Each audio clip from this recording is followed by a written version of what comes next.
Okay. While somebody unmutes, and I mean, when we have somebody who is ready to do that, then on behalf of the Corporate Institute of Strategic Research, I will like Dr. Apatira to welcome everyone. Dr. Apatira. All right. A very good afternoon, good evening, good morning, depending on where you're joining from. I want to sincerely appreciate your presence and to say that without you being here, this would prove to be nothing. So we appreciate you taking your time to be here, and we welcome you to another time of learning and interaction. Thank you. Thank you so much, Dr. Apatira. And apparently she's going to be one of our major speakers today, aside the Gen Z. God bless you. You're welcome. And on behalf of the Women on the Wheels Development and Empowerment Initiative, I want Madam Modukwe Adelanwa to welcome us. Madam Modukwe Adelanwa, on behalf of the Women on the Wheels Development and Empowerment Initiative. Good afternoon, everyone. Good afternoon.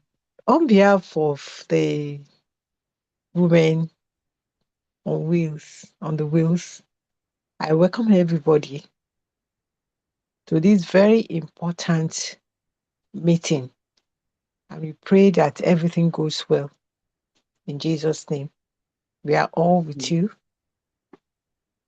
And we are standing beside all the speakers today. And we pray that everything will run smoothly. In Jesus' name, amen. Amen. Thank you so much. Thank you so much. So we welcome everyone. Please, can you introduce yourself in the chat box? And I also want to welcome Queen Lucy Ajuze. She's the Face of Humanity Nigeria, and soon to be Face of Humanity Global. You're welcome, Queen Lucy. I think I saw her a while ago. So you're welcome. Thank you very much. We will not waste any time. Dr. Apatira has a practical session for us that will take about 30 minutes. So we will want her to start, because that will take, even though the Gen Z, we have our Gen Z here, we have the national coordinator, the international coordinator of the Women on the Wheels Empowerment Initiative, Gen Z the youth in person of Ms. Esther Akimushire. You're welcome. And we have some other Gen Zs joining us. Some of them are writing the exam, but they will make out time. Some of them have tutorials by 4. They will make out time to join us. So you are welcome, the international coordinator. So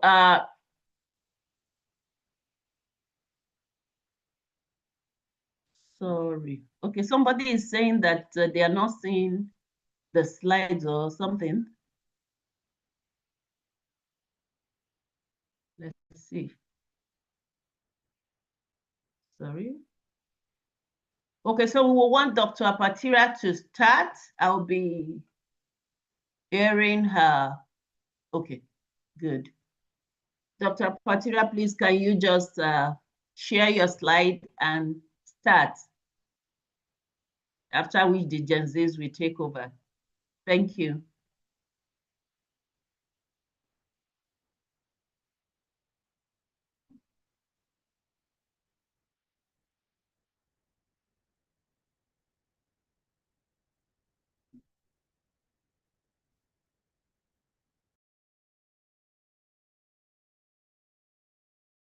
All right, thank you. A very good afternoon, good evening, good day to everyone. And like I said, I appreciate the opportunity of being here. And I want to say thank you for joining us. I would have loved to put my face up, but then the network is not very strong, so I don't want anything that would disrupt. So I want to start our time today with a story. A story about a We really would brilliant have loved to see your software. face on that show, except for the network. We would have loved to see the face of all our speakers. You are seeing my screen, right? You are seeing my Yes. slides? Yes, we are seeing the slides. So let's just keep it at that. Okay. At some point before the end, I'll put up my face, so at least you can put a face to it. So can I go ahead? Yes, please. Yes, ma'am. Go ahead. All right. I want to start our time today with a story. And if the Gen Zs are in the house, this is a story that would really resonate with them. There was this brilliant software engineer named Maya. Maya was the definition of an exceptional performer. So for 3 years, she was the first to arrive at work and the last to leave. She wrote flawless, elegant code, stepped in to fix production bugs at midnight, and silently saved our department thousands of dollars in server costs. Our manager would usually praise her frequently and even in private. So a formal mentor, she has a formal mentor, a senior director, who genuinely cared about her, told her, Maya, your work is incredible. Just keep your head down, keep delivering, and your results will speak for you. And so Maya believed them. She wore her quiet dedication like a badge of honor, paying what behavioral scientists call the quiet achiever tax, and the mistaken belief that great work is self-advertising. Then a coveted principal engineer role opened up. Maya was on paper the most qualified candidate.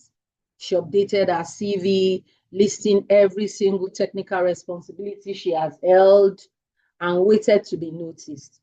But career decisions are made, this, you know how this is. Career decisions are made in closed rooms. And inside that room, the executive committee met.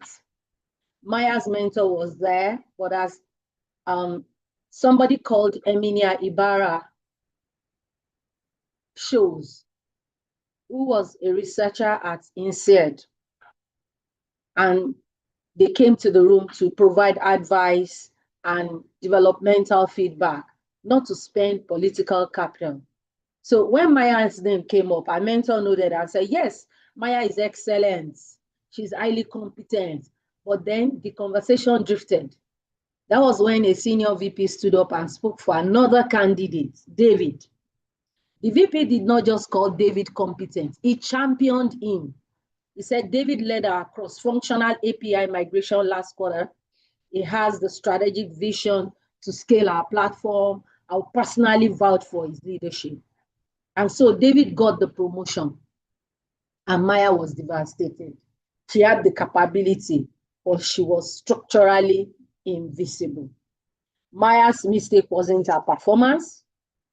Her mistake was relying on a single key to open a heavy door.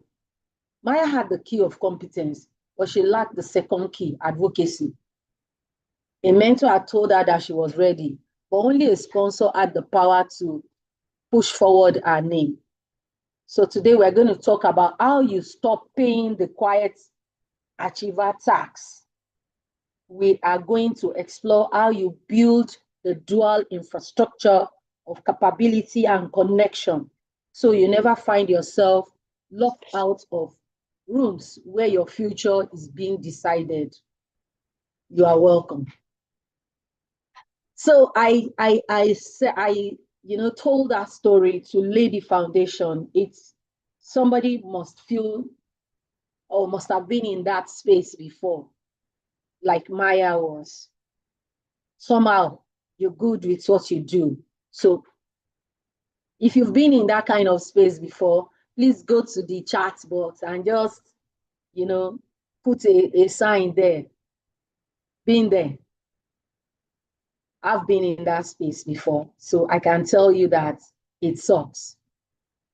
Now, turning relationships into career capital. That's the title of this presentation. I want to start by asking you 2 direct, perhaps uncomfortable questions. Number 1, who knows what you can do? Who? And most importantly, number 2, who will speak for your value when you are not in the room? If you have a pen and a paper, you can write it somewhere. Write those questions and think through it. Probably before the end of this session, you would have come up with an answer to each of that. Now, before we dive into the frameworks, let's first, I would have loved to put up a poll, but I'm looking for where I kept it. But I'll just bring the question here.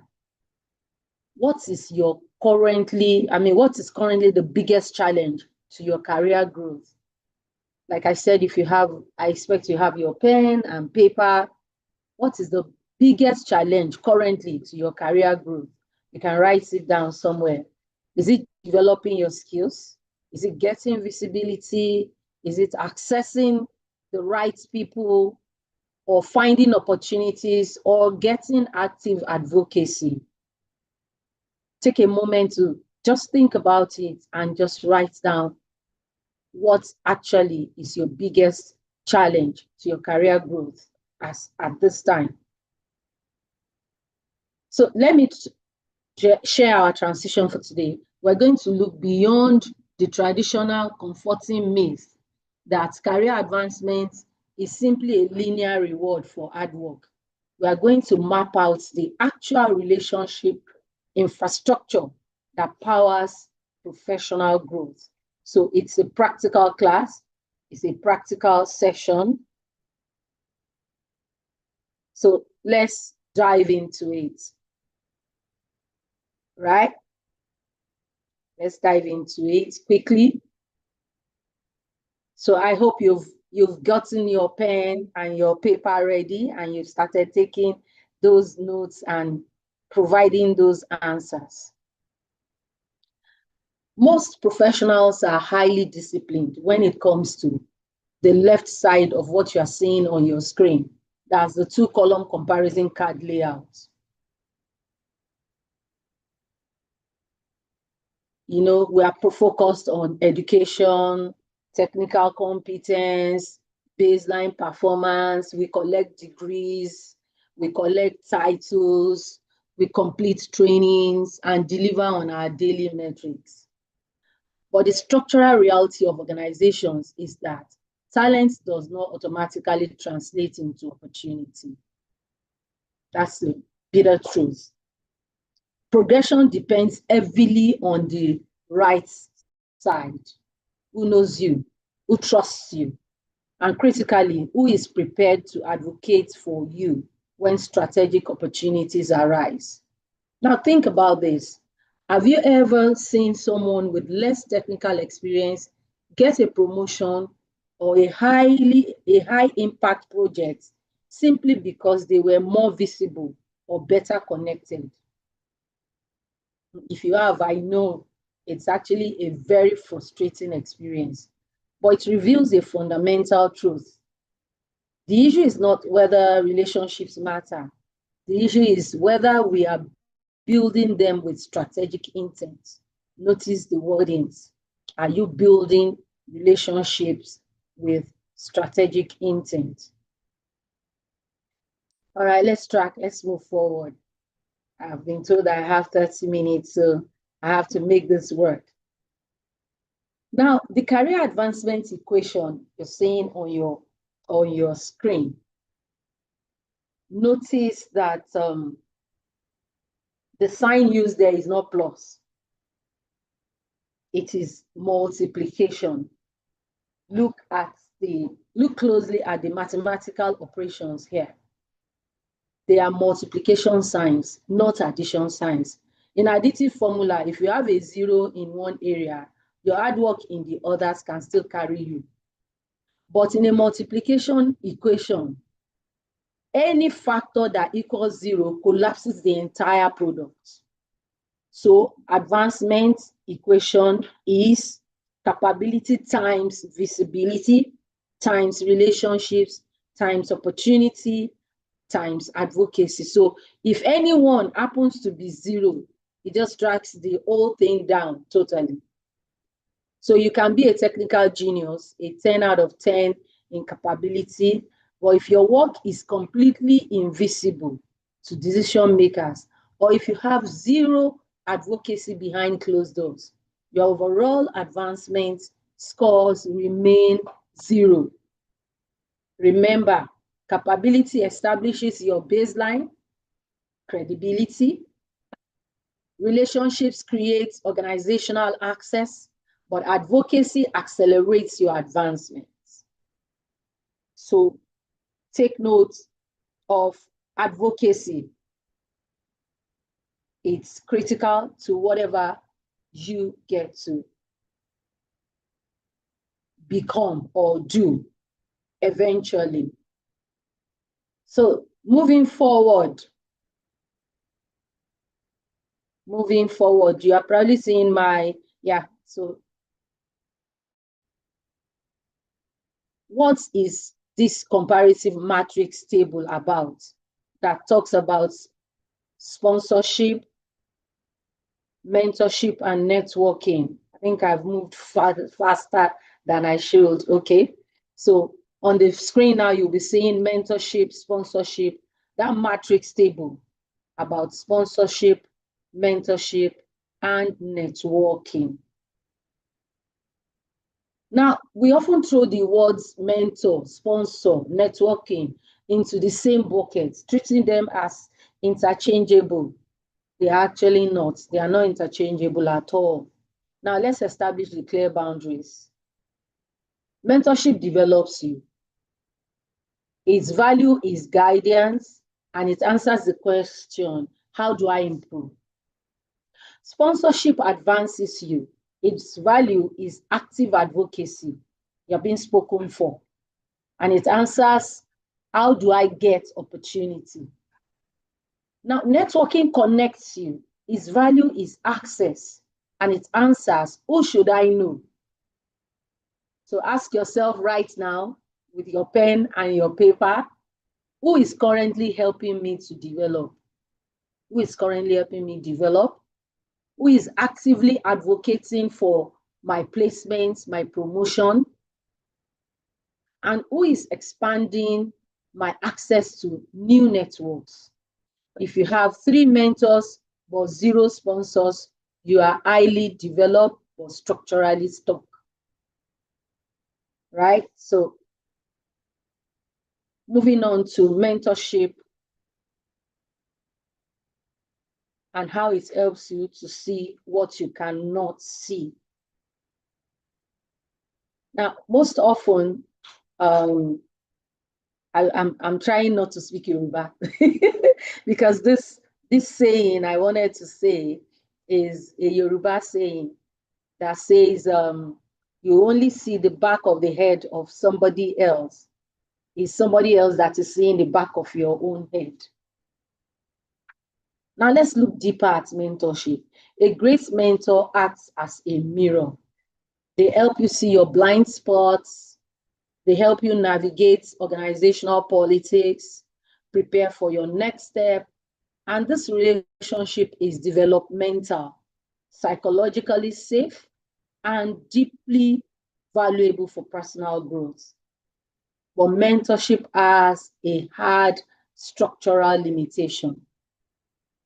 Yes, a mentor can look you straight in the eye and say, you're ready for the next level, but they often sit outside the decision-making circle for that specific role, meaning they lack the authority to actually open the door and put you through it. So the key statement here, mentorship prepares you, but it cannot promote you. You may want to write that down. Mentorship prepares you, but it cannot promote you because the mentor is locked out. Now, sponsorship, putting active power and influence behind your potential. This is where sponsorship becomes compulsory, especially for women like we are, and that we are talking about and talking to ourselves, women in development, taking the seats of leadership, and especially in the mining sector.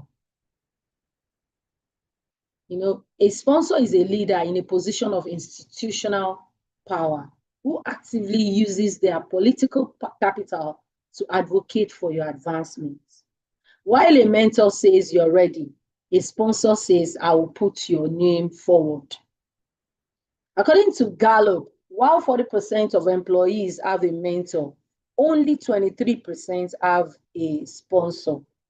This gap is a primary reason why high performers languish in the marzipan layer. Marzipan layer is that sticky middle slice of management where talented and heavily mentored people get stuck. In fact, there was this research by Cocoa shows that having an active sponsor increases career advancement success rate by 23%. That's massive. So take a lesson from IBM Europe's Senior Women Initiative. There, the failure of a candidate to secure a promotion was viewed as a failure of sponsors' advocacy, not the candidate's capability. So that's the level of commitment we are talking about when we talk about sponsors. Right. So moving ahead, what do you need to do? Document your accomplishments in a career evidence bank. I may probably develop a spreadsheet that you can use if you have need for it. Just buzz me after, then I'll share that with you. I actually did one earlier that I can share with you for you to use for your career bank.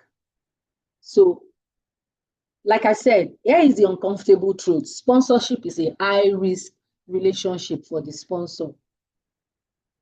When a senior leader stands up in a closed room and says, I vouch for Dr. Akpatira, they are putting their own professional reputation and social capital on the line.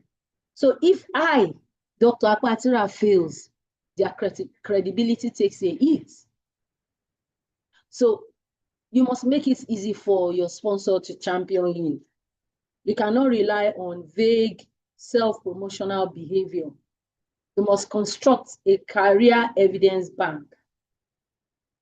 And what is this career evidence bank? It's a systemic repository where you document your outcomes, projects you have delivered, problems you have solved, revenue generated, costs reduced, or innovations introduced.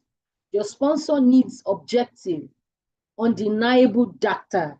I mean, data is critical, is actually the overriding theme for all we are doing here right now. Data research. So your sponsor needs that objective, undeniable data to tell your story effectively, even when you are not there to tell it yourself. So make the job of your sponsor easier and better coordinated by putting forward a bank that can be worked with, ensuring that it is updated per time so that, like somebody said, opportunities don't knock, they simply arrive. So networking is building a strategic ecosystem, not collecting cards. In fact, one day I asked my children to clean my room, and they just came out with a stack of cards, all sorts. From every event that I went to, I will have packs of cards tied with rubber band, in some case, here and there. And I asked myself, I had to ask them to just throw them out because none of it has translated to anything for me. So collecting cards it's not just networking. Actually, it's not. It is building strategic ecosystem. So let's talk about networking. True networking is not about collecting business cards or spamming people on LinkedIn. It's about building a functional relationship ecosystem. Your ecosystem requires 6 distinct roles. You're seeing them on your screen now. Peers to grow alongside you, mentors to offer you wisdom, sponsors to advocate for you, connectors to open doors, collaborators with complementary skills, and champions who believe in your work. So let's do a quick diagnostic check. You still have your pen and paper, I suppose. If an incredible game-changing career opportunity appeared tomorrow, who are the first 5 people you would call? You can write it down. Those are your private details, so just follow through with me. If an incredible game-changing career opportunity comes up tomorrow, who are the first 5 people you will call? If you can't name them instantly, or if they all play the exact same role in your life, I'm sorry, your ecosystem is fragile. So let's move to network with intent. How do you network with intent so that you don't keep networking randomly? So stop networking randomly. How to network with intent. I put up what I call a 3-2-1 event strategy, which is what you're seeing on your screen. To fix this, we must stop networking randomly. We must network with intent. So before you step into your next industry event or conference or high-level meeting, apply this 3-2-1 strategy. First, identify 3 specific people you genuinely need to meet. Second, prepare. Prepare. That's the second on the ladder. That's contributions. Prepare your contribution, prepare ideas, prepare resources or insights you can bring to those individuals first. And third, that's the one thing. Define one clear outcome you want. One clear outcome you want, such as securing a brief follow-up call. Shift your mindset from I want to mingle to I want to meet the head of research, share our latest data, and secure a follow-up discussion. That's how you build strategic capital. You build strategic network capital. So boundary spanning network, redefine the ladder of success.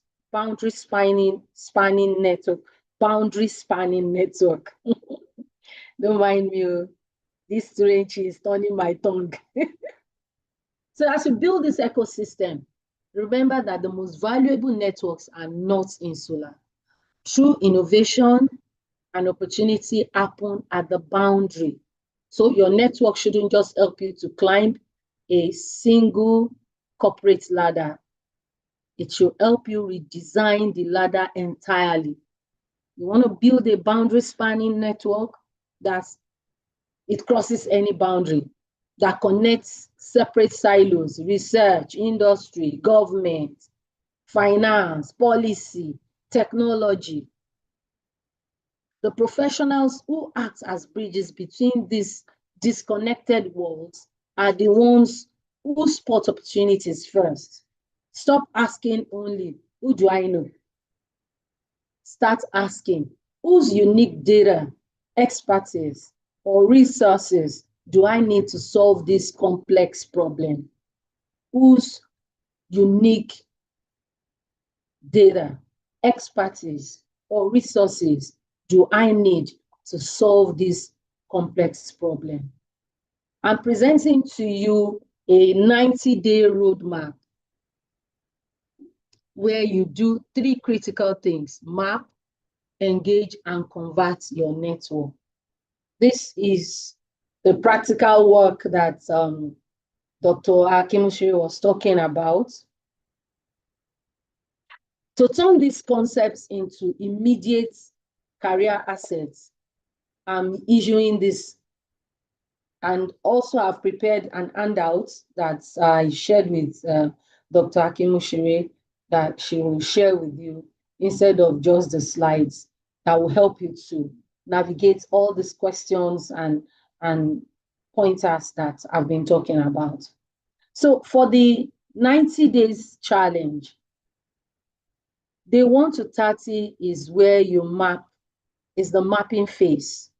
You identify 3 potential mentors, 2 potential sponsors, and 5 strategic connections.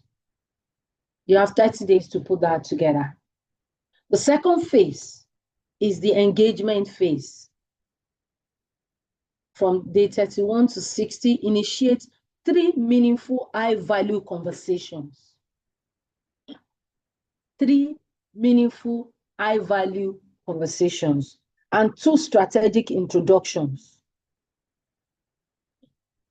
And secure 1 platform to make your work visible. More often than not, women, we lack in the area of visibility. So this is a practical guide to bring yourself the required visibility. Then day 61 to 90 is the convert phase. Actively pursue 1 strategic collaboration, 1 stretch assignment, and 1 measurable career outcome. So we are not collecting contacts. We are intentionally building professional relationships that yield mutual capital. So it's not about collecting cards. Stop just collecting cards and then you have stack and stack like me. And I discovered they are not actually translating to anything for me. So the career capital model. This is the career capital model that helps us to turn raw knowledge into strategic influence. This challenge is designed to transition you through the career capital model. Your career begins with human capital, what you know. But to scale, you must convert the knowledge into evidence capital, what you can prove. From there, you build relationship capital, who trusts your results. This unlocks visibility capital, who knows what you can achieve. So you start with human capital, you convert to evidence capital, you build relationship capital, and unlock visibility capital. And ultimately, the destination is influence capital, the systemic power to make things happen within your organization, within your industry. And the ultimate goal of your career strategy is simple: turn raw knowledge into strategic influence. So move through the steps and turn raw knowledge into strategic influence. All right, so we move. The 3 strategic questions to define your action plan. As we prepare to close our interactive portion and transition to the the workshop, I want you to focus on these 3 questions on your screen. These 3 very critical questions on your screen. Who do I need to know? What do they need to know about me? What value can I bring on? Who do I need to know? What do they need to know about me, about my work, about evidences, and what value can I create for their priorities first? Now, I want everyone to take a look at this and choose one. and write your answer directly in the chat. Just choose one of the questions and write an answer directly in the chat of this webinar. Let's start the dialogue now. Let's talk. What's a single relationship you will commit to developing over the next 30 days? I'm checking.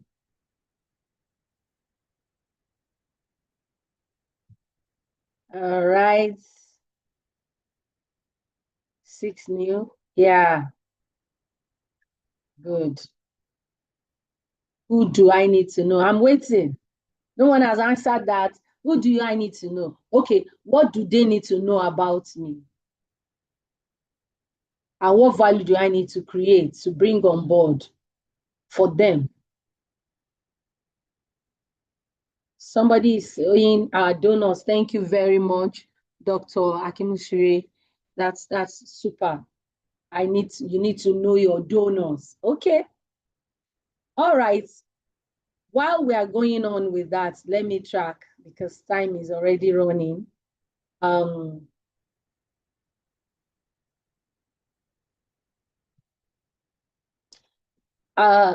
Let's start. Having said all of that, the central takeaway for all of this, conversation, a lot of conversations you will need to have with yourself internally, by to yourself after this webinar. And that's why I insisted that you should have a pen and a paper to write some things down. So intersect capability and connection to lead the future. Intersect capability and connection to lead the future. We have covered a massive amount of ground already. If you carry only one core takeaway from this session, let it be this.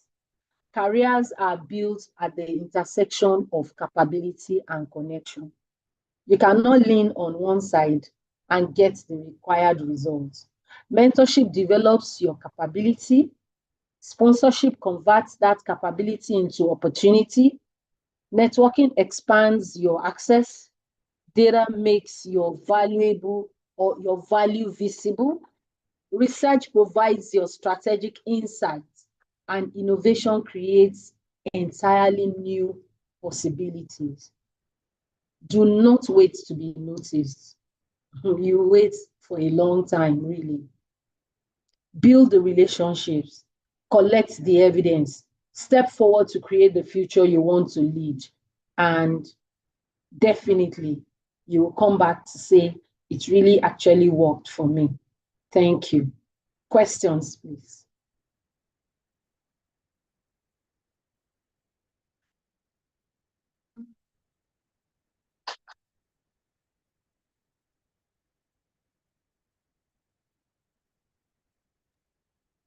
Questions, the floor is open. So wow, thank you so much, Dr. Aderemi Apatira.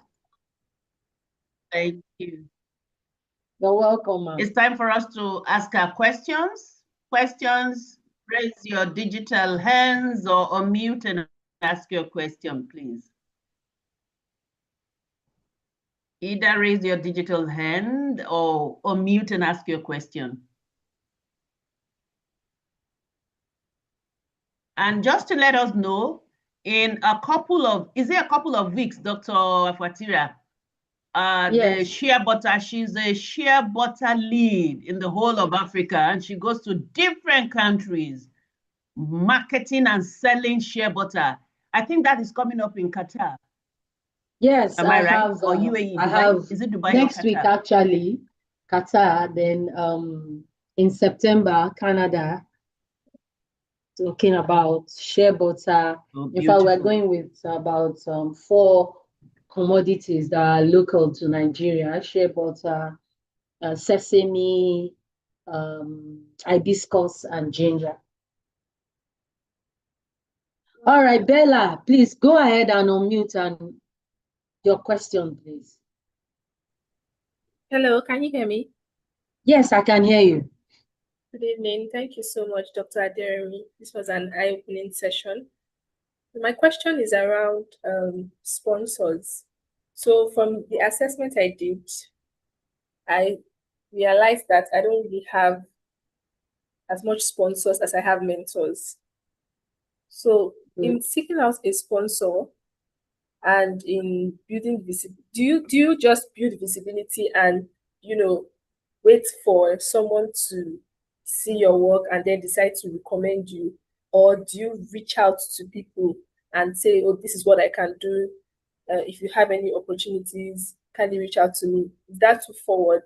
How do you build the relationships to the point that you can reach out to somebody for that, somebody that has the network that you are looking out for? All right, thank you very much, Bella.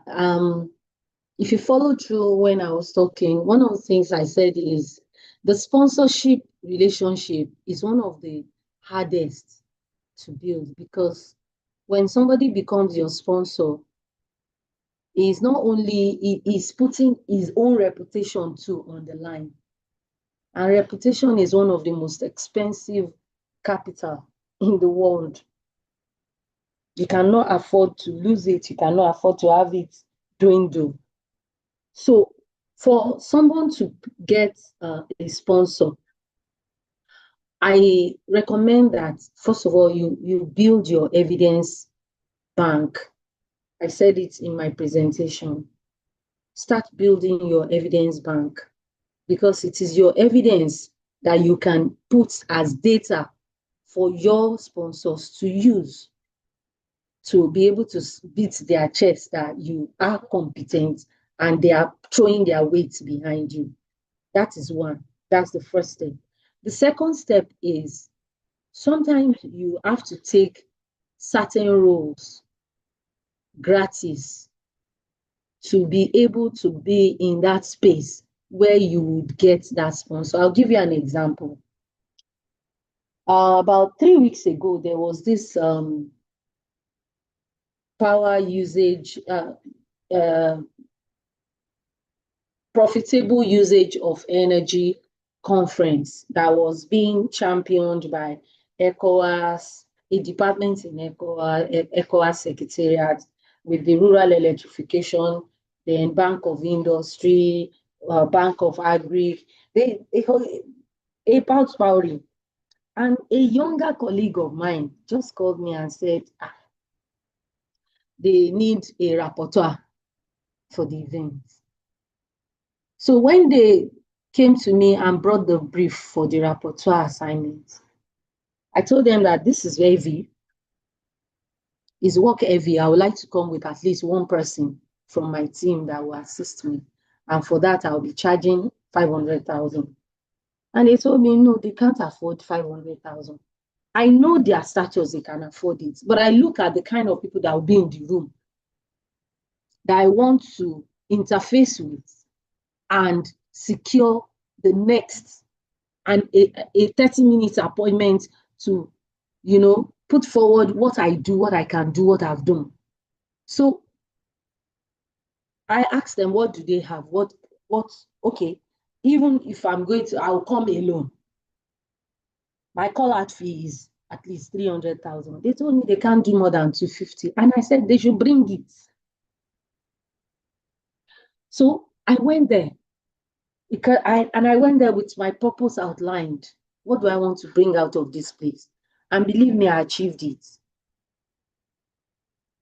I was able to, of course, I did a very serious report. Even though I told them I'm the only one that will come, I still went with somebody from my team so that I have a backup when I want to go interface with certain people in the room during the networking session. I'm saying this to say that you prepare, you look for the opportunity to meet with this mentor, these sponsors, but at the same time, you go with purpose.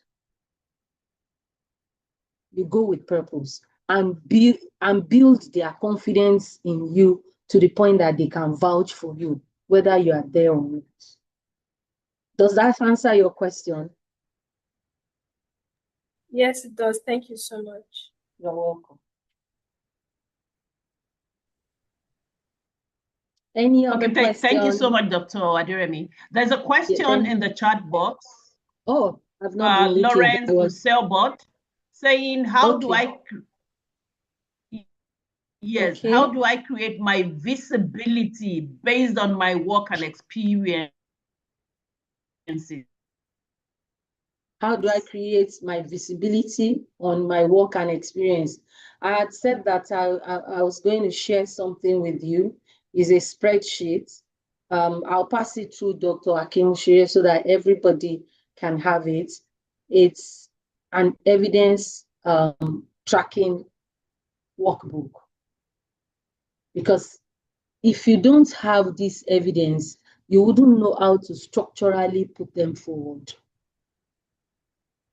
So you start by, first of all, putting together your evidence tracking, your evidence bank. Now, when your evidence bank is ready, to create visibility means to be at certain places. Who do you want to see you? Who do you actually want to see you? You have to be deliberate. It's not everybody that sees you. That's why you will see some businesses, they will never go on certain social media to advertise themselves. Yes, they are doing very good. Hardly will you see an advertising agency or PR agency or reputation management agency or even a law firm go and be advertising themselves on Facebook. Would that place have given them the visibility they need? Absolutely. But you would rather see them on LinkedIn, speaking to certain industry matter. They don't even advertise. So to create visibility is actually about, like you said, your work and your experience. You build them up into a tangible bank, and then you start building, the kind of place you want to be visible, the kind of events you want to attend, and how you attend those events. For instance, I was in Ghana recently for the Global Share Alliance conference. In previous years, I would have spoken in one of the panels, but this time I turned down. I said I was not going to speak. I went there to gather data and interface with certain people to to find where I'm actually useful going forward, because a lot of things were changing. Nigeria recently banned the export of share notes. We are in a lodge somewhere. Most of the members of the association are having a lot of financial crisis. So it's not the time for me to go and sit down and be saying that I must be seen. So visibility has to be timed. It has to be deliberate and focused on certain decisions, objectives. And like I said to Bella, sometimes you might need to do some work gratis to be in the place where you will be seen. I've advised young people a lot about this. They take positions and they opt to work gratis, and that's how they are discovered. Does that answer your question, Mr. Laurentia? Madam Laurentia? All right, I believe I've answered that. All right, any other question before we call this close and I step aside for other speakers?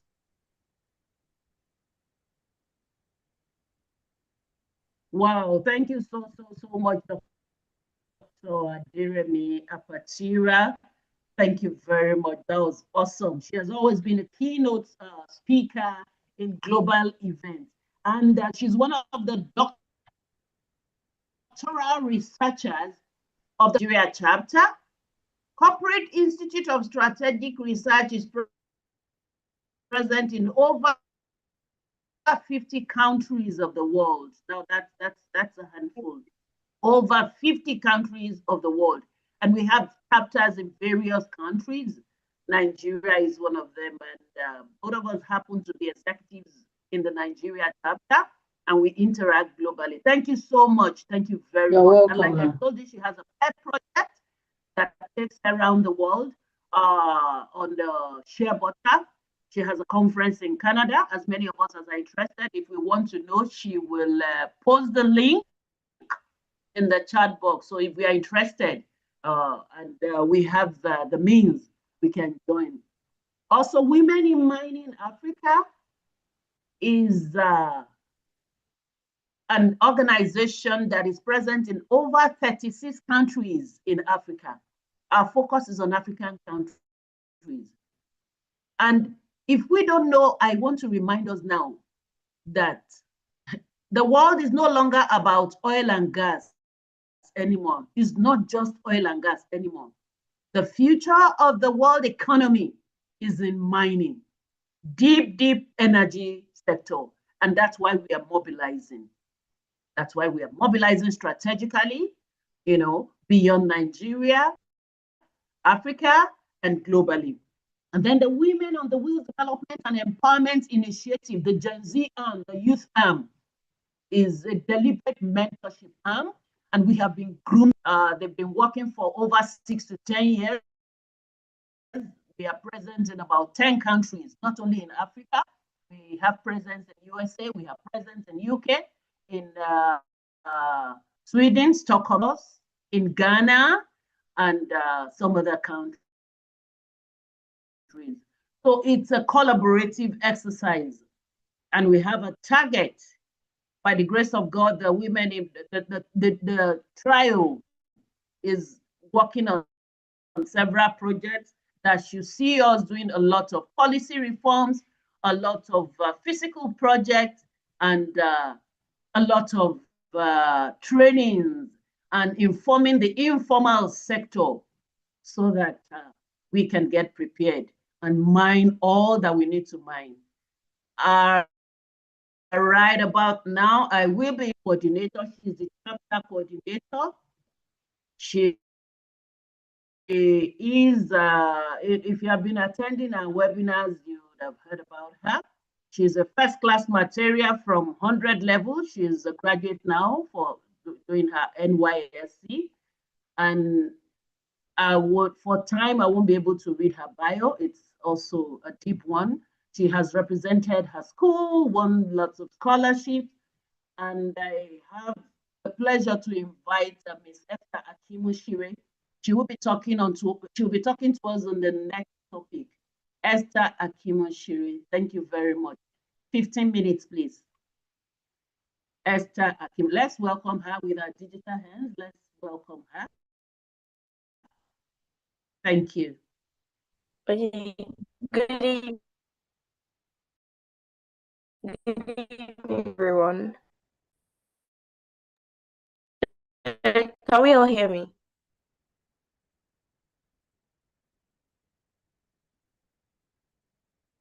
I can hear you from my end. Please, can we hear her? Let's know if we can hear her. Please go ahead. All right. Okay. So I'll be sharing my screen now. Okay.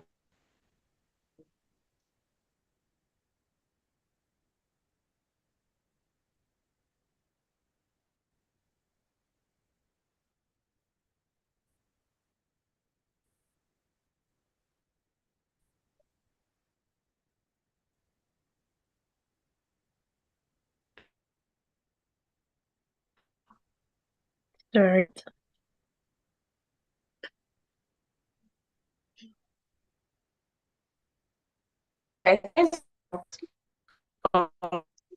Is driving well-being injury and relation to women in mining and what Women in Mining Africa stands for.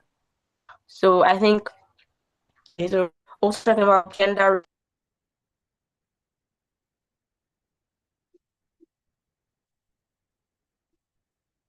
I think there's a network glitch. You could change location. There's a network glitch there. You may please change location.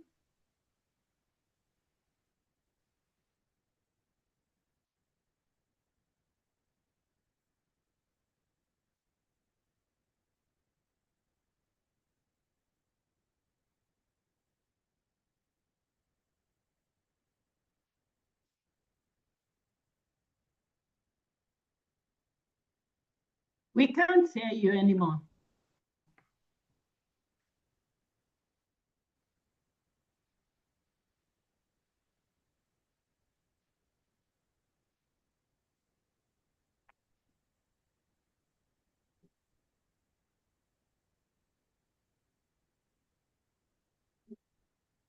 Okay, while she speaks in the network, I will go to the next presentation. I hope she's able to join us soon. I will be sharing the next presentation with us, which is on skills.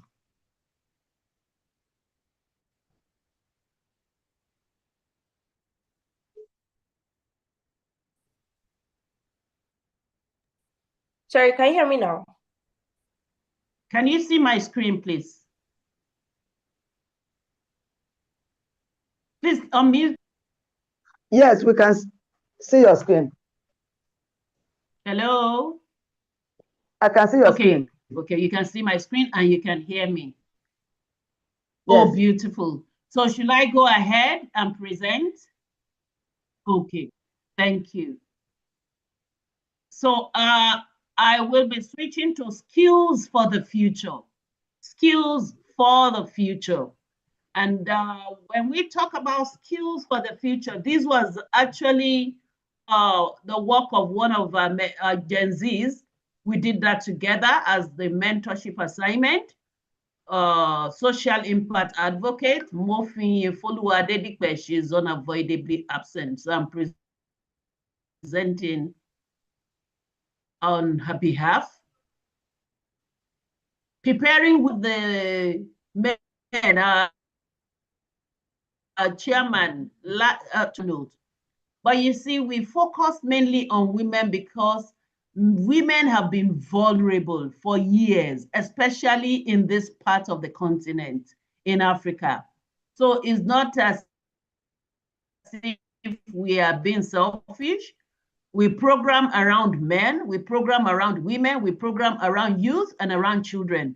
But you know, we try to project and amplify the voices of women because they have been really marginalized in Africa. So when you see women, women, women, it doesn't mean that we are only talking about women here. So preparing women for emerging industrial roles. The future of work is already here. How many of us know that the future of work is already here? Please, if you know that the future of work is already here, just indicate with your digital hand. Can I have your digital hand if you know that the world of work is already here? Okay.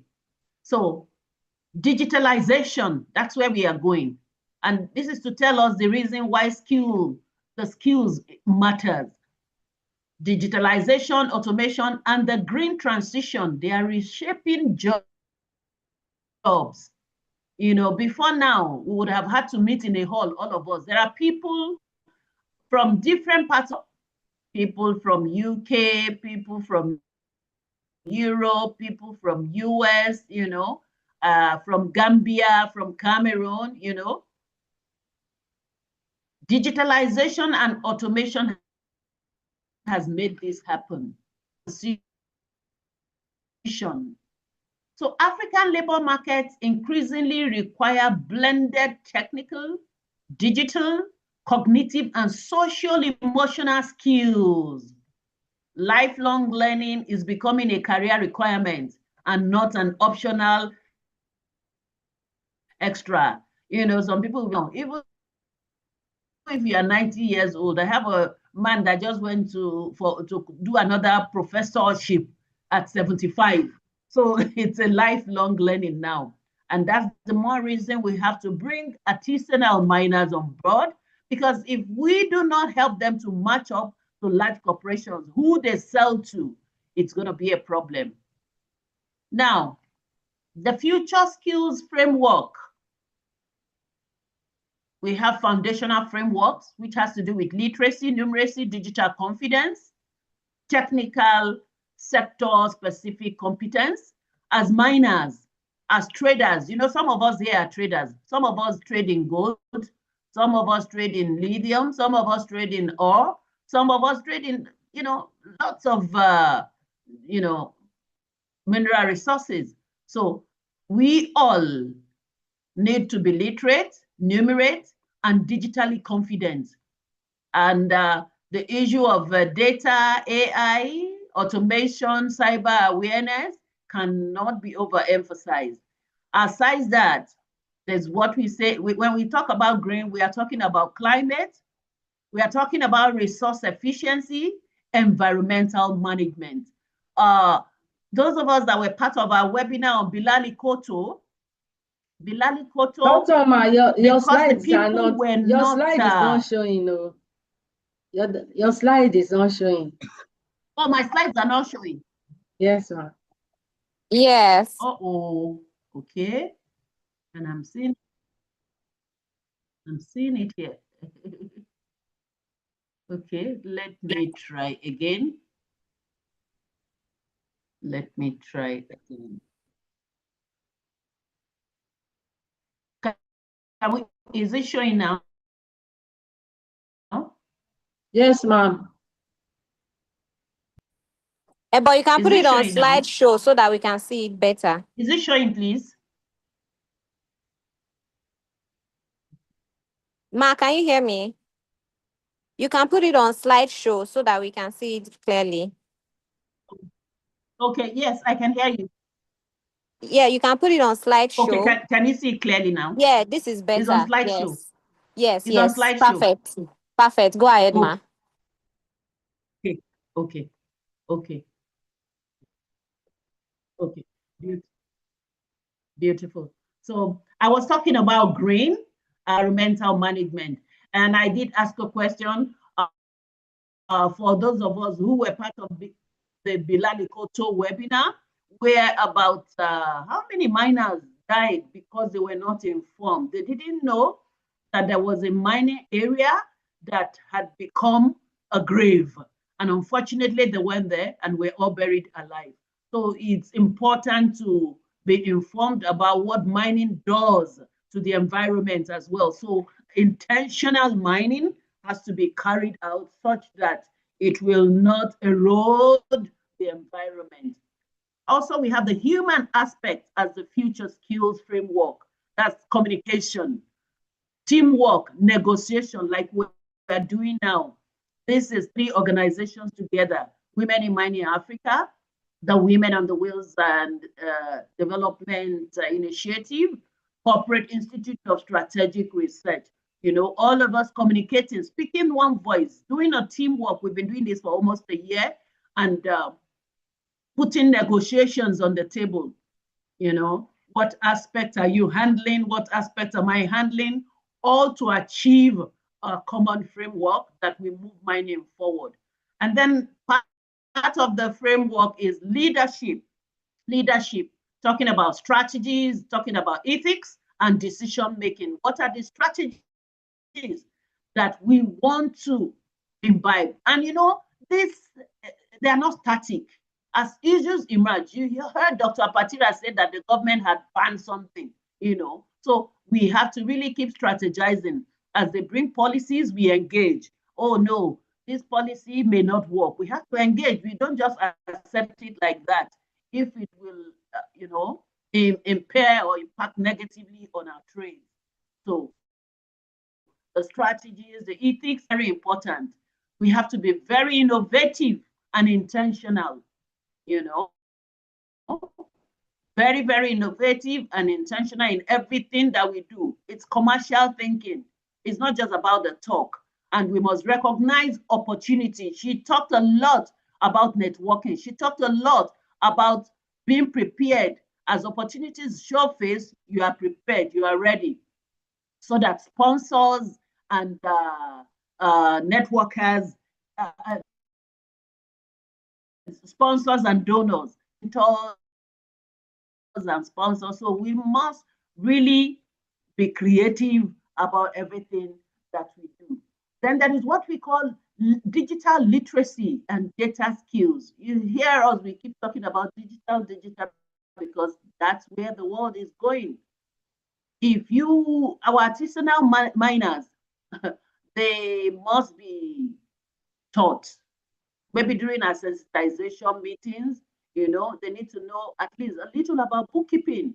When you're paid, when you make the money, when you are selling those grams, those little amounts, you must be able to have some level of accounting done. Bookkeeping, save your money in the bank, village savings and loans, and all that others.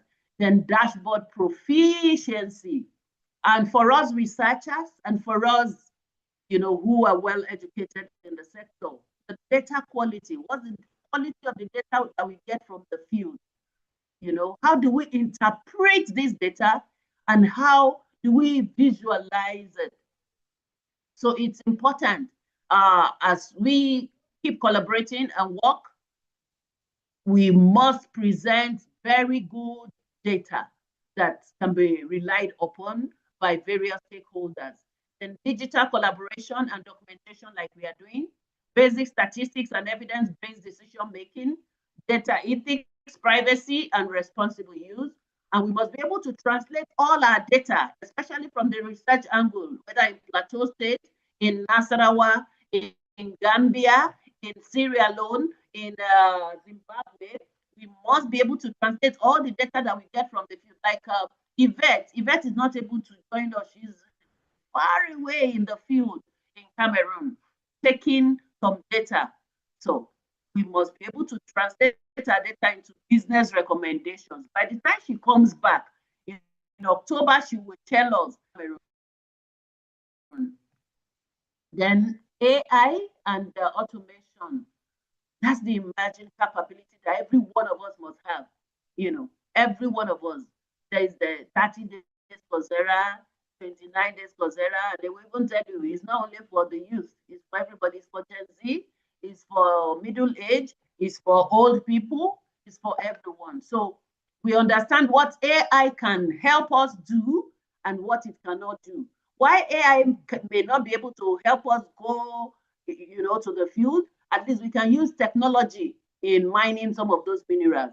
So we learn practical AI-assisted research, analysis, and productivity workflows. We develop process mapping and automation skills, and we build human oversight, like we have been doing since last year and much more. But, you know, we cannot overemphasize the need for human oversight. Those that are in the extractive arm, those that are in the trading arm, those that are in logistics, you know, we need to provide oversight, ensure that those policies are there, and those policies do not violate ethics and the security of miners, traders, and our collaborators, including those that will be selling to in developed countries, you know, those that will be selling our gold to, those that will be selling our earrings, those that will be selling our necklaces and everything too. We need to ensure that there is oversight. So everybody, as managers and governors of AI. Then the issue of cybersecurity and digital risk. You know, lots of phishing, social engineering, in mining. We must let them know that there are risks in it, and we keep teaching and training to mitigate against those risks, such that if I am marketing my lithium, if the artisanal miner in Benue or in Nasarawa, we are helping them market online, all the risks that are associated, they know it. So understanding access controls, identity and information governance, building cyber risk awareness for operational environment, integrate cyber considerations into procurement and project, develop pathways into cyber governance, audit risk, compliance. So green skills for mining, number one is energy efficiency and decarbonization. Carbonized mining. In some mining sites, people living in a room, you will hear some blast, and then you're afraid. That needs to be improved upon. You know, it needs to be putting the environment into consideration while mining. Mining in this present generation must be energy efficient and no pollution. Then water stewardship and resource efficiency, we cannot be polluting the waters here and there saying we are mining. You know, we can go to Bayelsa, go to some of these other states. We cannot go to even some part of Ghana. We can't be polluting the environment saying we are mining, even South Africa. So environmental monitoring and rehabilitation is our duty as a trio, Women in Mining Africa, TWODEI, and CISR. So when we go to the field, let us assess the level, the depth of all these occurrences and come back and tell how we should mitigate against it. So environmental monitoring and rehabilitation of those that have been affected, communities that have been affected, and circularity and responsible mineral value chains, climate risk and adaptation planning, ESG data, reporting assurance. So still on green skills for transport and mobility, electric and low emission mobility. But you know that we require money to be able to do this. Do you understand? To go on electric and low emission mobility, it's IT, and we need some funds. And that's why the first keynote speaker talked about how we can network to get sponsors, how we can network to get the money that we need to do all this, you know. Fleet efficiency. Some of us are into trucks. We even have trucks now that will help convey. We are selling trucks, you know, that can convey the solid minerals into different parts of Africa. But there are some places that we may not be able to market using trucks alone. We need some high-class logistics system. So fleet efficiency and energy management. Then charging infrastructure and asset management, transport emissions measurement, sustainable logistics and route optimization, road safety and climate resilient infrastructure. All of these are things that we need to advocate towards and put in place. So technical and engineering capability, I'll rush it, it's almost time to wind up this session. Read technical specifications and drawings, understand equipment, maintain and reliability concepts, develop occupational safety competence, seek practical exposure, not only classroom knowledge, not only these webinars. Like I told us that one of our program leads is far away in the field in Bertoua, Cameroon, taking some research, you know, on all these that we are discussing. We have discussed and we are there, but she, you know, and I know some are in Jos also doing the same thing. I don't know if we have those that are taking, anybody doing research in Nasarawa and Benue at the moment. And we'll be storming Oshun on gold mining. Combine technical depth with communication and management skills. So supply chain, logistics, smart mobility, we demand forecasting, we demand inventory management, procurement analytics, contract management, warehouse and fleet systems. Is a whole lot of work for us. Routine optimization and last mile logistics, supplier performance and risk, digital supply chain visibility. All of these required of us. And we need to work together as teams to be able to achieve this. Finance, the finance aspect, the commercial and business aspect, you know, budgeting, costing. The Nigeria chapter, there's been a lot of this going on. Am I right, Dr. Adeola? Dr. Adeola, am I correct? You are correct, ma'am. Okay, I thought I saw Dr. Adeola a while ago. So a lot of budgeting. Okay. So a lot of budgeting. I don't know, are you doing lots of these?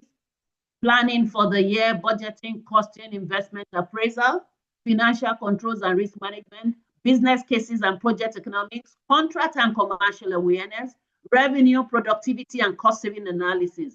So understand the language of executives and investors, those that will want to invest in our mining activities. We need to understand their language and give it to them in the language that they understand. They want to see what is going to be the return on investment for them. If they invest in our mining businesses, what will be their return on investment? They want to see, you know. So we have our artisanal miners, our artisanal women miners whose voices are not yet heard and we want to amplify. We have us, you know, and we have our stakeholders, our investors, we have the government. So we must speak in the language that everybody understands. So research, evidence and data-driven leadership, we've been talking about this, you know, and we are doing it and we will do more. We must frame the right questions before collecting data.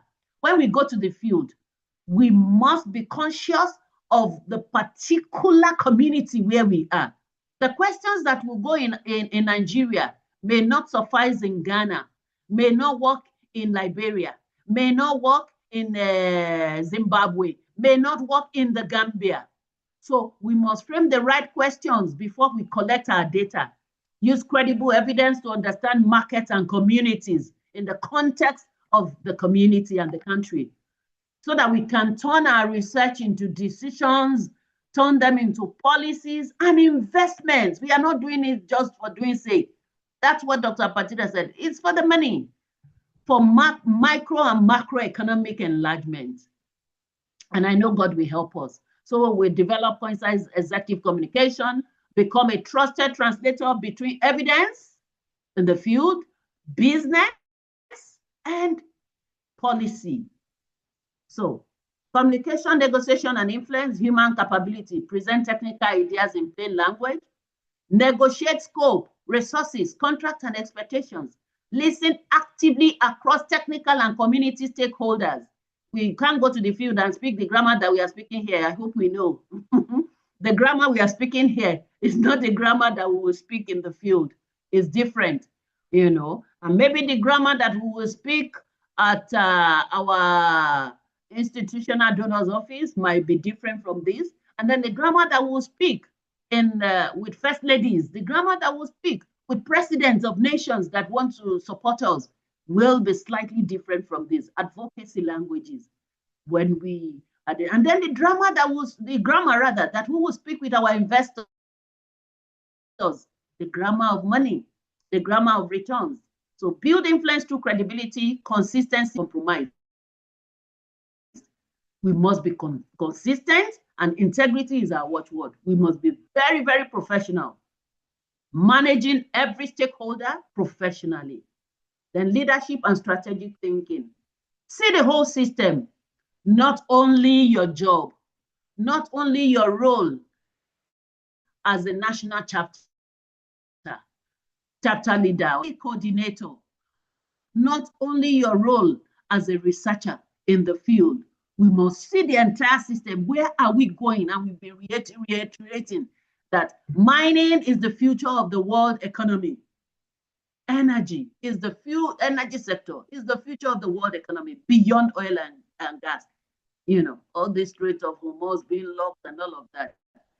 There are so many other things we can do in the mining sector. So we connect operations to strategy, risk, finance, and sustainability. Will it change without losing people center? Artisanal miners. Artisanal, that woman that cannot speak English, that child that instead of being in school is taking $1 or 1,000 in the mining site. We must lead this change without losing them. So develop successors, which is why we are, projecting our Gen Zs. The WiM-Africa, you will see youth, Gen Zs, we project them a lot. These are our successors.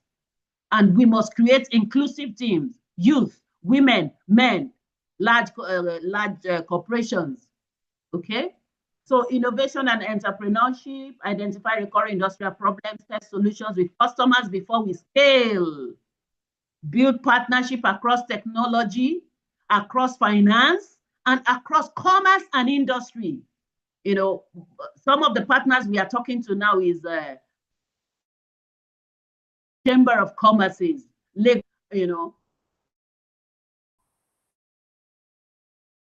a lot of chambers, what we see. Then understand unit economics and cash flow. Use supplier development channels to enter industrial markets. So health, safety, and environmental competence, which will lead us to the next slide. The next topic, which Ms. Esther will be taking us. She's going to talk to us on health, safety, and environment competence. So essential capability, risk identification and content. I will keep using Bilalikoto and February, another one in Plateau again. So environmental compliance is very important. Mining sites must be clearly delineated and protected so that it doesn't become graveyards of people.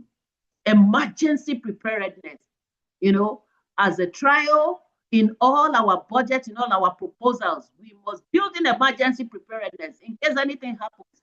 We can't just be speaking grammar. We must be able to intervene in our own little way, whether in terms of relief materials or in terms of continuous sensitizations, So worker and community well-being, leadership responsibility for safety culture, that every citizen is safe in the 54 countries in Africa and everywhere where we are. The skills gap, we turn it into a plan, list the target role, map required competencies. I'm going to rush now. So we rate ourselves whether we are a foundation, we are at foundation level, working level, advanced level. We select the top 3 gaps with highest career value. So we choose learning, practice, and feedback. Whatever we learn here, we are to go back and practice and then give feedback. So the next webinar that comes up in October, we are coming to give feedback of how far we have gone. All our researchers on the field, they will come back to give feedback, and those that are still going, you give us feedback of what happened and what you think we should do beyond the grammars. So collect evidence of application, not just the certificate. So we have an assignment for every one of us, 6-month skills development roadmap. 6-month skills development roadmap. So in the next 6 months, this is August, right? August, September, October, November, December to February. So whatever field we go, we need baseline assessments and target roles. We need digital and data capabilities of all those fields. We need technical or sector skills. So if you have to go with researchers, please go with professional researchers. We need to see what green and ESG capability are in those states, are in those countries, in those communities. And then leadership, negotiation, and communication. Applied project, because a project must come out of every field visit. Operation, bring the projects. At least one project must emerge from every field visit that we do as a trial. So applied project, portfolio, career conversation. So Women's Future Skills Matrix is just here. That's the practical tool. Technical skills is a summary of what we've been talking about. Digital skills, green skills, leadership skills, evidence of competence. So example, smart mobility manager, those of us that are in logistics. So, we have some Howo trucks and some other mix. Some of us are into that. So smart mobility manager, transport operations, data AI, low carbon mobility. So if we go to the field and we see these artisanal miners who are saying, oh, we have this in small quantity, let them gather themselves together, whether in form of cooperative, which we are helping them. I know the Nigeria chapter is doing that a lot. So there are transport operations that will help them transport from Lagos, from Jos to Lagos, from not free, you know, but maybe at a good price, from Yobe to Lagos, from Lagos to Accra, Ghana, you know, from Accra, Ghana. So from Accra, Ghana to possibly neighboring countries like that. And the other countries that we should be able to reach, we will see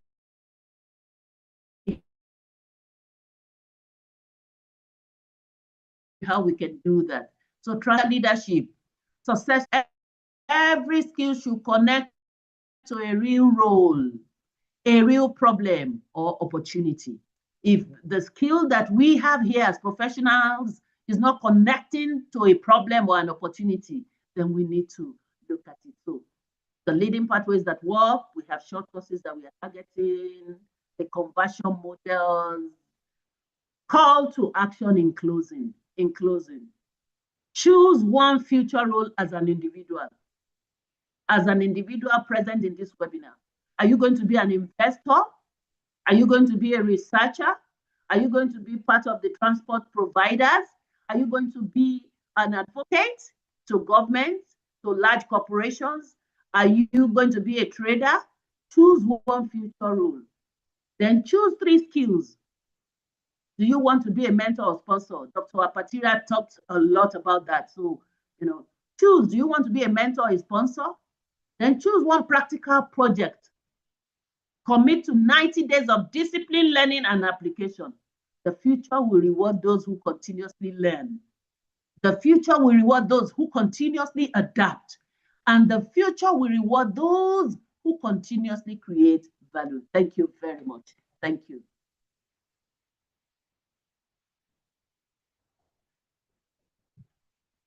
So over to us, please. Questions, observations, feedbacks, inputs.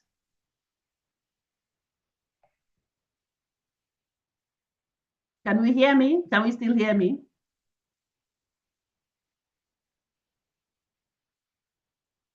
Hello? Okay. So please, questions, comments, additions. Thank you. Do we have feedbacks, concerns, reactions before we call the last speaker? Thank you. Reactions, questions. So what, please, you need to write down your role. Yes, please. I can see Adeyemo Adeola. Yes. Please unmute and ask your question. Yes, ma. Good afternoon. Hello, ma. Good afternoon, ma'am. Good afternoon, ma. Happy weekend. Thank you for the presentation. I'm very grateful for that. Can you hear me now? We can hear you. I say thank you for the good afternoon, ma. Happy weekend. All right, ma. Thanks for the presentation. And ma, what I would like to know, what did it entail to be fully a member of this? That is one. Does we need to pay subscription? 2, do we need to bring reference? And I can hear you are mentioning conference that will be, is it everybody will go, or it's meant for those that have interest and they have sponsors that can sponsor them? Thank you, ma.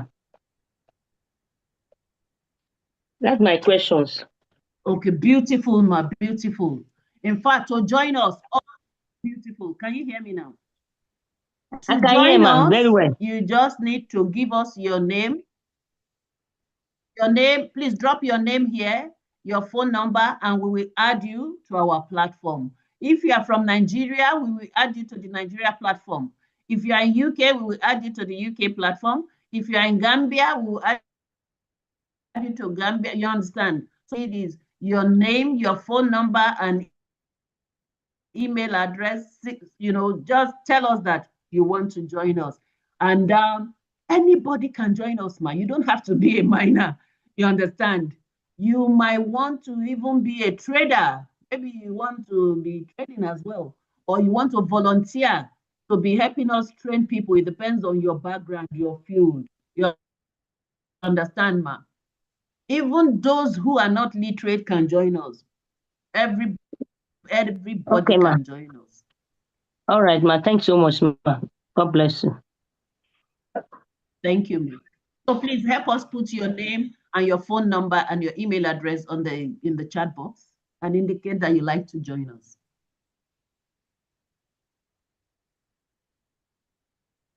Do we have any other question, feedback? And I think I want to specially welcome two people. I want to welcome a senior fellow of the Institute of Chartered Accountants of Nigeria. You are welcome, sir. Uncle Larry Adeogun, thank you very much. The moment I shared, he joined us. We appreciate having you here, sir. I also want to welcome Nigeria Chapter Corporate Institute of Strategic Research. He always joining in all the webinars. He had a function today. That's why he didn't join on time. I saw him a while ago. Dr. Ahmed Wada, you are welcome, sir. Maybe the network has thrown him out, but I saw him a while ago. Oh, thank you, sir.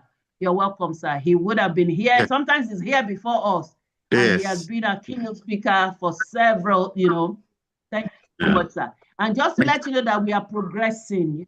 Lots of behind-door meetings, lots of proposal writings, and we are not... I also want to welcome somebody very special, my cousin. That's he has an NGO.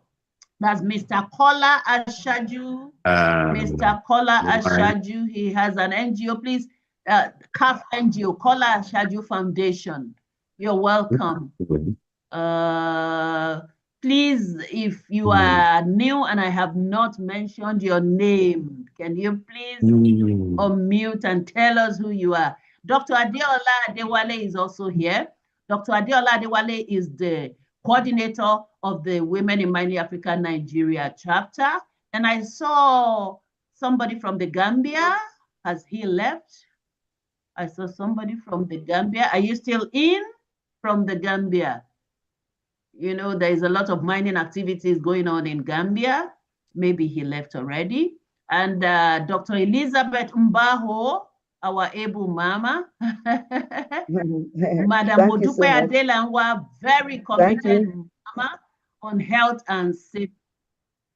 Thank you so much. Solomon Asiebu, okay, Oluwaseun Bernardine. And over to you, Esther Akimushire, our beloved international coordinator on Gen Z. I pray network will allow you, please, your presentation. I pray the network allow you this time. Right. Good evening, everybody. Can you hear me? Miss Esther? Good evening. We can hear you. Yeah, I can hear you.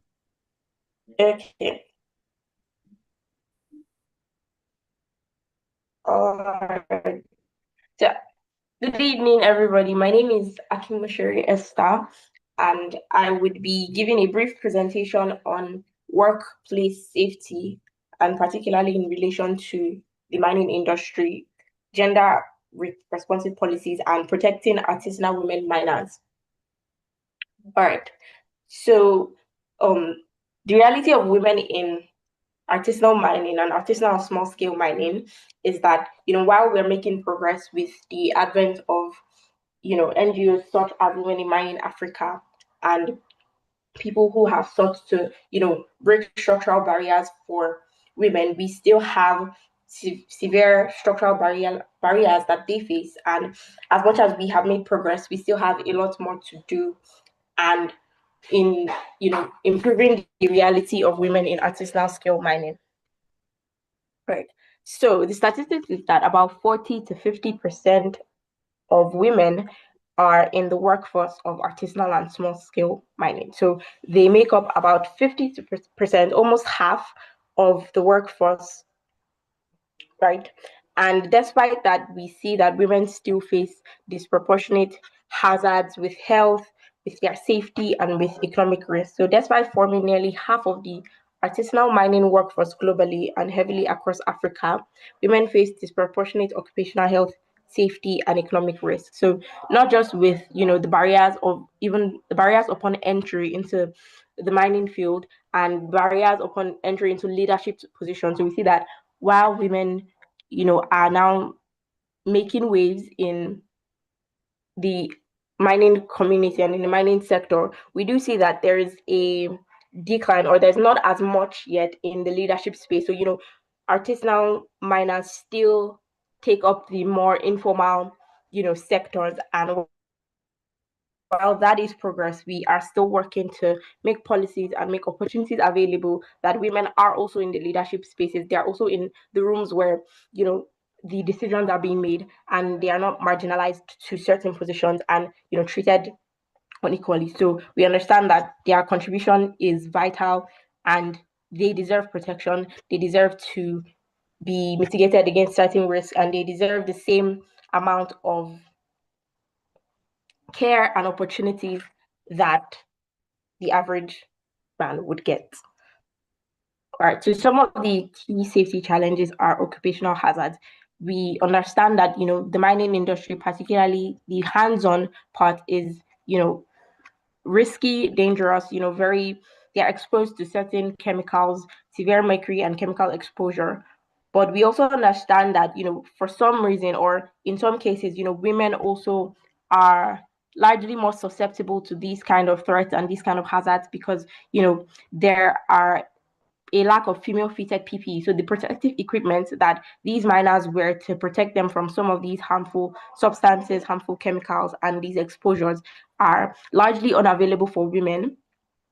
And so these push women into extremely dangerous health situations and extremely dangerous compromises. So it's not just that they make up, the large amount of the informal sector and the underpaid sector, they still experience, health hazards, or are more susceptible to these health hazards in these situations because of a lack of, female fitted PPEs.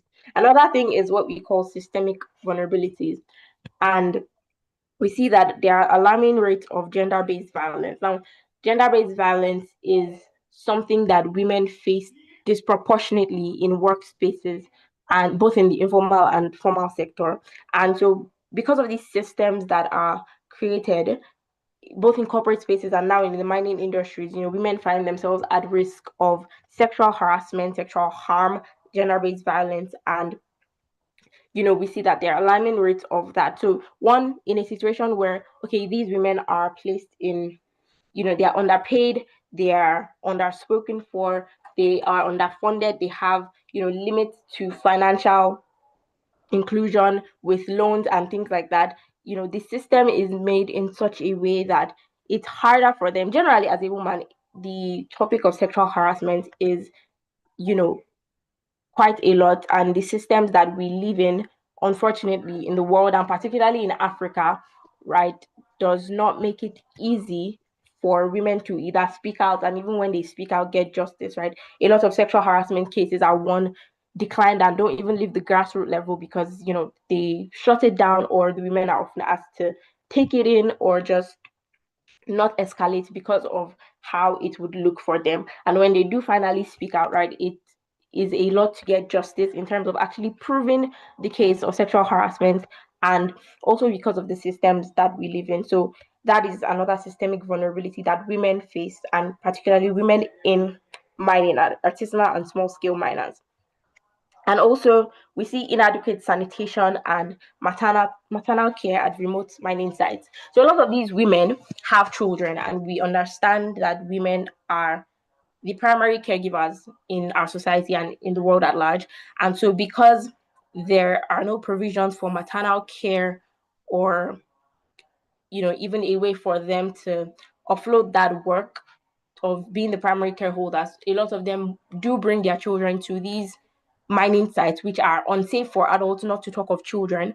So we see that there's a very huge gap in, access to maternal care and access to adequate structures that make them safe, them and their children. So because they are the primary caregivers, they usually have to bring their children to work on safe environments. Their children now get faced with these severe chemical exposures and are pushed into extremely dangerous situations.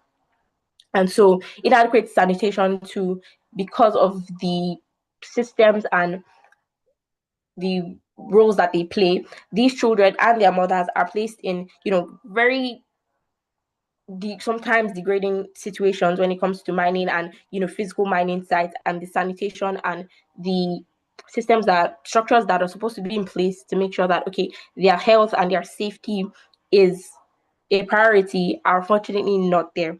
And again, the childcare gap. So the absence of secure, affordable childcare facilities force mothers to bring their young children into these hazardous mining zones. So this is one of the things that we need to look at on how to bridge this gap. So the talk and the concept of, equality and bridging the gap of women in mining and artisanal small scale mining is not just about the numbers, right? We cannot just say, oh, we have a 50% ratio with men and women, right? Okay, women are adequately represented.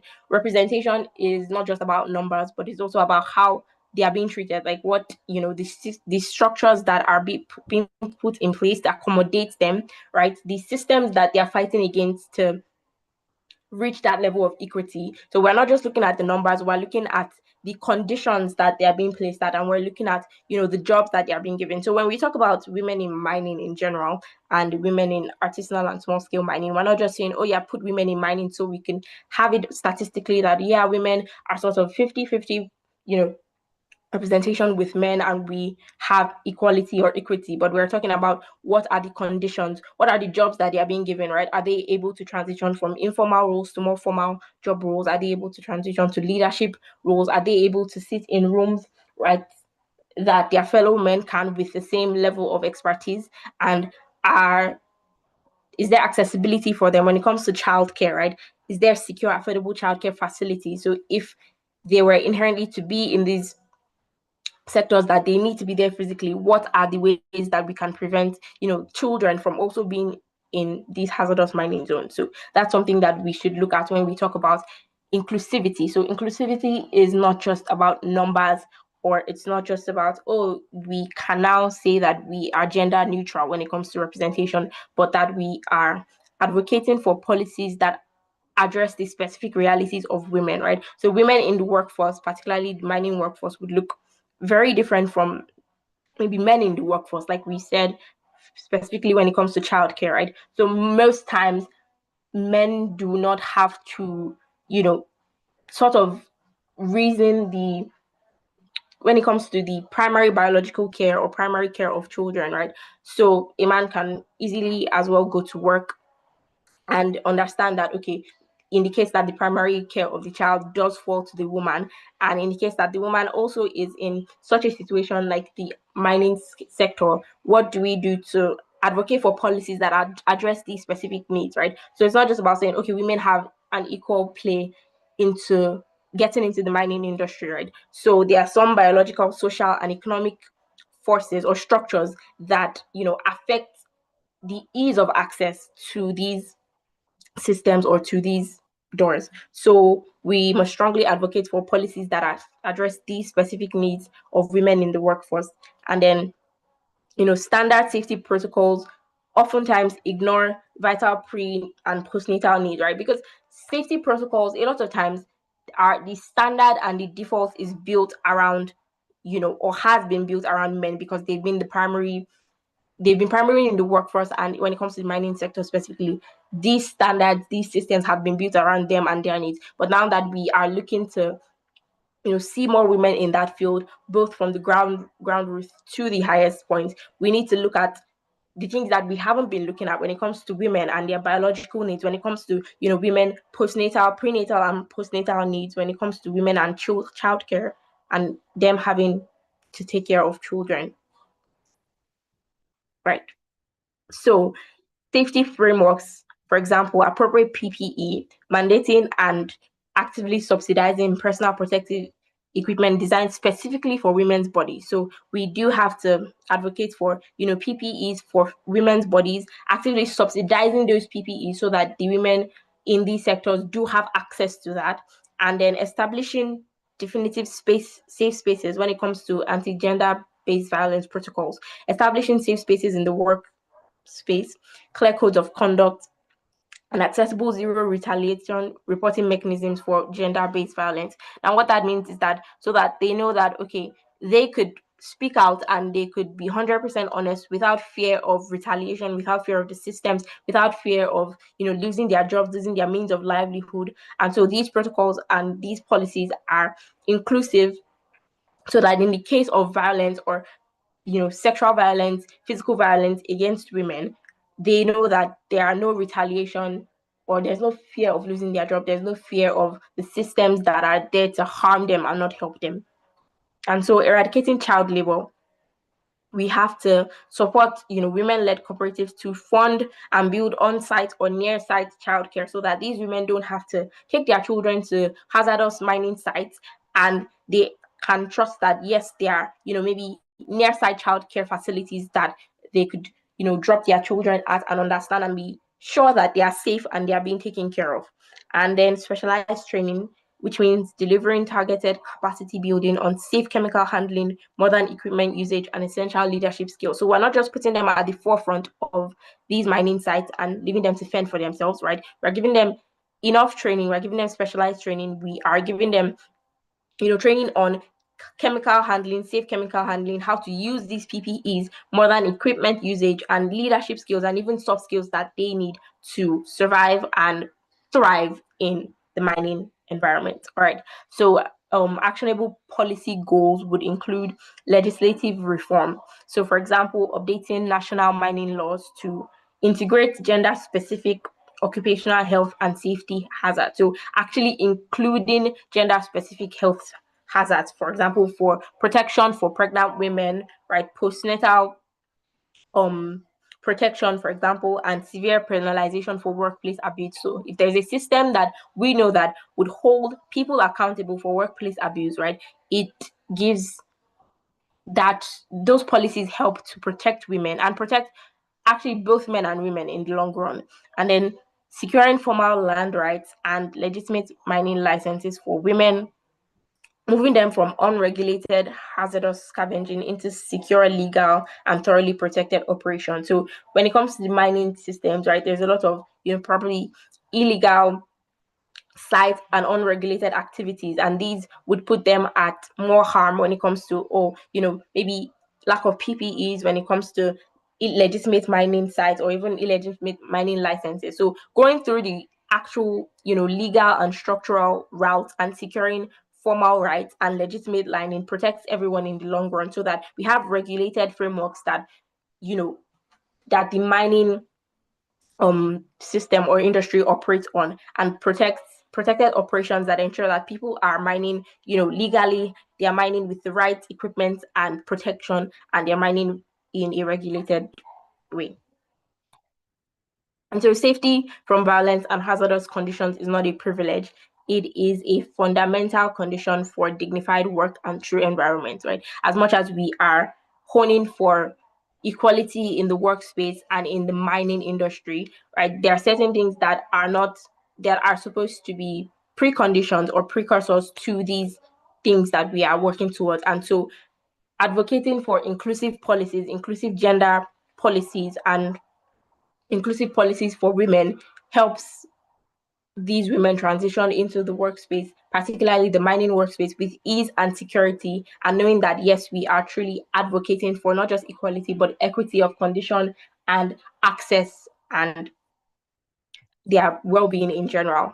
So, for example, a gender-responsive approach for protective gear would be to focus on, PPEs that is tailored both to men and women, not just a one-size-fits-all using men as a standard, but a gender-responsive approach that looks at both men and women and tailors these PPE or protective gear to both genders. And then healthcare, like I said, including pre- and postnatal care and sanitation, child care, dedicating safe environment and child-friendly spaces near the mining sites that do not put children at risk, and then active gender-based prevention and safe spaces to mitigate gender-based violence and to mitigate general hazards. All right. So phase one could look like assessing the current standards and explicitly identifying what those gaps are. So we, analyze, we look at the data, we look at the frameworks available now, and then we analyze and identify what those gender-specific gaps are, and then we engage directly with these women miners, right, consulting them and their experience to know exactly how to draft these inclusive frameworks and to know exactly what we are working against. Also engaging with NGOs and the government to draft inclusive frameworks. And then phase three would be to equip, which is rolling out specialized safety training, effectively training these women miners, accessible toolkits and female-specific PPEs for protection, and then to monitor. So establishing strict surveillance to actually monitor and, to ensure compliance. So we're not just making these frameworks or policies and then throwing them into the wind, but we are actually monitoring and seeing that, okay, yes, this is what we had before, and this is the clear framework or process of how it has been moving. And so we can see that, okay, is there compliance? Are there defiances? How do we acknowledge, or how do we, mitigate those defiances? And how do we ensure that, yes, these policies are being implemented and these policies have longevity in the long run? So to audit and assess, and then to consult, then equip, and then monitor.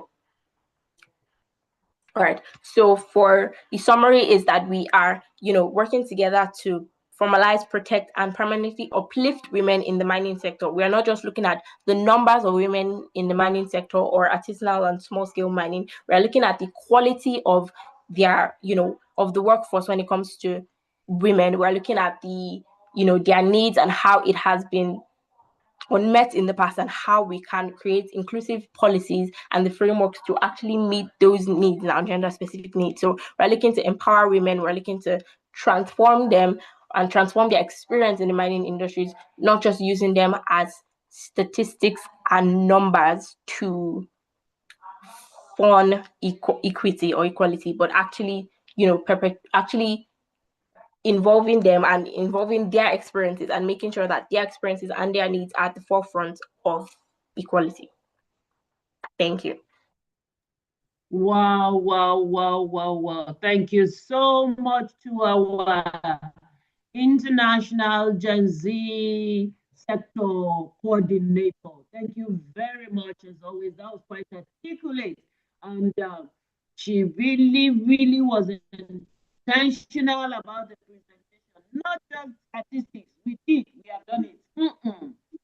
What about the frameworks? What about the policies? What about sensitizations? What about training them? The results. So thank you very, very much, Ms. Esther Akimoshire.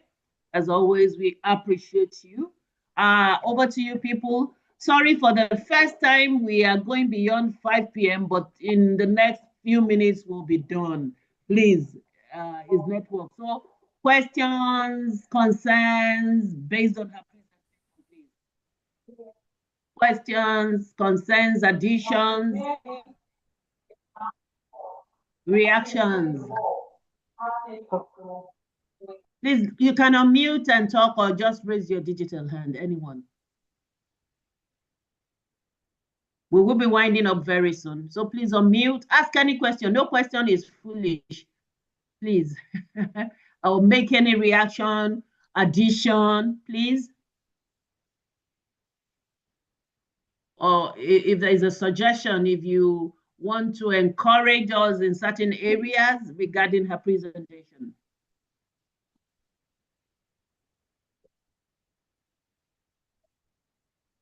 Do you have anyone? It's like somebody is trying to talk.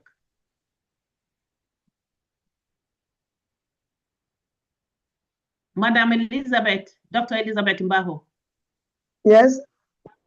Okay, I thought you were trying to. Yeah, Esther did well. It's a good presentation. So, yeah, her presentation was nice. Kudos to her. Do we have additions, comments, reactions, especially on the articulations, the summary of what the trial is expected to do? And when I say trial, I mean Women in Mining Africa, the Women on the Wheels Development and Empowerment Initiative, Corporate Institute of Strategic Research, Women in Mining Africa, not only Nigeria.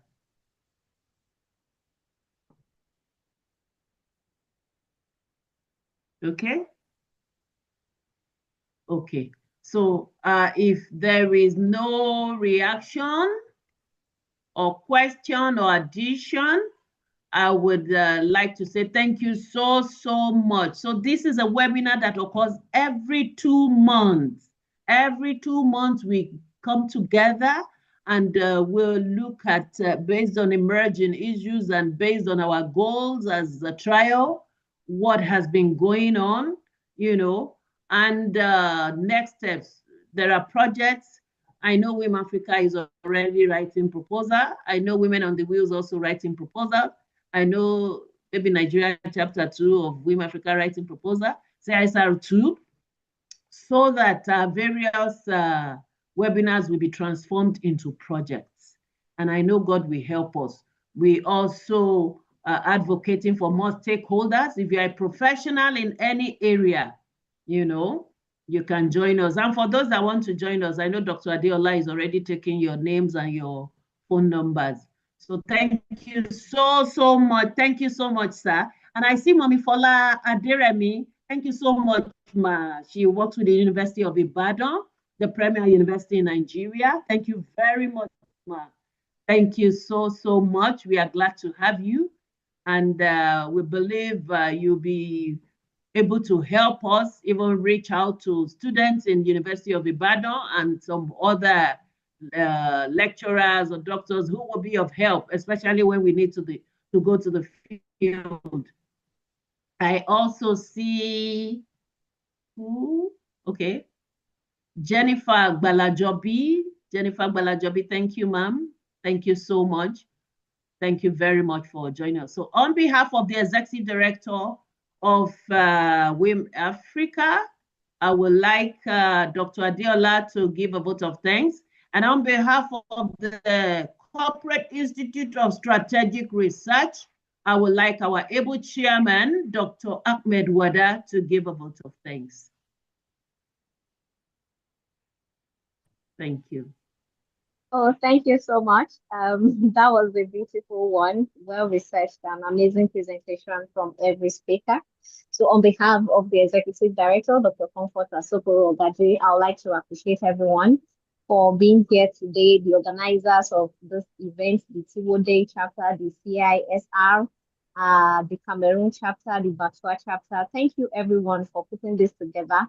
You know, when we put events like this together and we share insights and we hear from credible speakers, it helps to give us more direction as to what to do and then, you know, how to approach it. Thank you for empowering us all the time, building capacities and then sharing ideas and recommendations on how we can help the women, the mining communities as a whole. Thank you so much. We look forward to having amazing events like this another time. Thank you.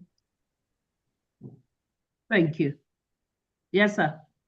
Yes, well, anyway, I may end up repeating what she has said. I want to appreciate all participants. I thank all our resource persons, and I thank all those that have joined us and the organizers of this wonderful program. And I must say that I commend the speakers, you know, the women, whom I would say have woken up, because like we discussed in the past, people have always seen the mining sector, transport sector, mobility sector as areas only for men. But we can see that in the mining sector, from what is coming up, I think what men can do, women can even do better. And we've seen this from the researchers. Yes. Women are involved, and then I appreciate the last speaker, our Gen Z, because it is not a question of just throwing numbers, so numbers. No, the quality. What is the level of involvement, and what are the positive impacts, of the development on the womanhood as a whole. The mining sector that has a large number of women must raise the standard of living of women. It must promote women. It must make women owners and of resources, for a better society. So once more, on behalf of the Institute, I thank all of you and I wish you a very good day. Thank you very much, sir. So thank you very much. The leaderships have said thank you, and we are saying thank you again. And to let us know that the October event will come up by mid-October as well. Madam Adelangwa will be talking extensively too, still on health and safety. We are open to investors. We are open to various volunteers, academia, professionals. And thank you so much, sir, our senior fellow of the Institute of Chartered Accountants of Nigeria, Nkulari Adeogu. God bless you, sir. Thank you, everyone. Thank you, WiM-Africa. You're welcome. Thank you. Bye-bye. Thank you. Thank Bye, you. Bye. everybody. Bye. Bye. Thank you so much. Thank you so Let's much. bring more people. 2 months' time. Thank you, Kola Ashaju Foundation. Thank you very much. Thank you, ma. Thank you, ma. Thank you. Thank you, Miss or Mrs. Adeyemo Adeola. Thank you, okay, Oluwaseun Bernardine, Solomon from the Gambia. Thank you, everyone.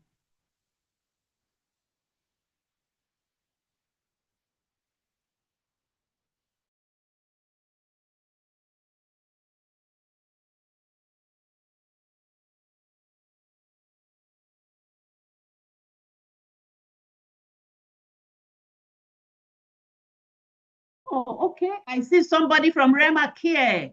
Rema Care, sorry. Rema Care Development. Rema Care Integrated and Development Center. Thank you so much. Let me see the name again. Wow. All the way from Port Harcourt. Thank you very much. Thank you so much, Rema Care.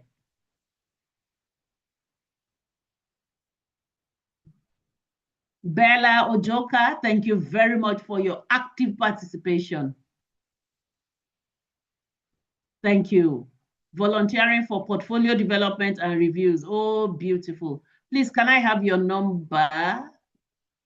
Madam Bella Ojoka, I'm not sure. Please, I can't see the number here. Please, can I have the number? Bella Ojoka. Volunteering for portfolio development and reviews. Please, I'll need your number.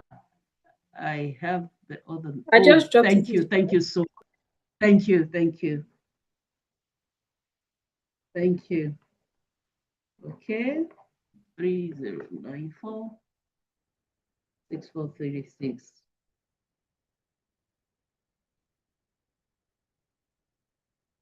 Thank you.